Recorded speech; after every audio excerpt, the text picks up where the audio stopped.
Ako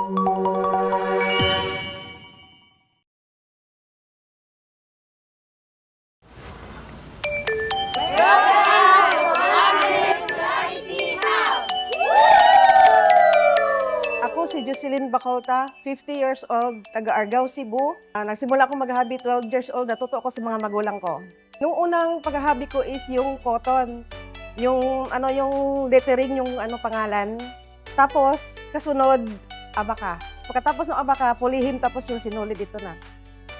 Nagsimula ako doon sa habulunan ni Lauriana, tapos doon yung anthill. Doon ako na pinapadala dito.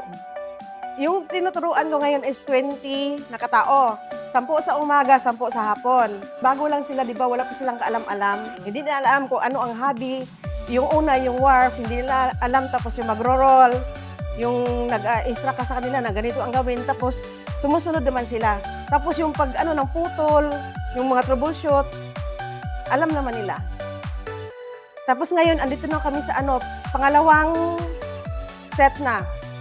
Nag-umpisa na sila ng magdugtong. Yung iba, nag-zero waste na. Yung iba, naghihila. Yung iba, nagro-roll pa lang. Dahil sa araw-araw na training, parang nasa puso na namin yung paggawa, na parang gusto na namin siyang ituloy-tuloy kasi parang nakasanayan na namin, nag-i-enjoy na kami kung paano po gumawa na ng tela. Yung mga ritaso na makukuha na hindi na maitatapon, magagawa namin ulit para panibagong tela sa pamamagitan po ng paghabi. Maganda po ang hangarin po ng Circularity Hub para po sa aming mga kananay. Sa tagal namin na nakatenga lang sa bahay, is nagkakaroon po kami ng dagdag kita at dagdag kaalaman.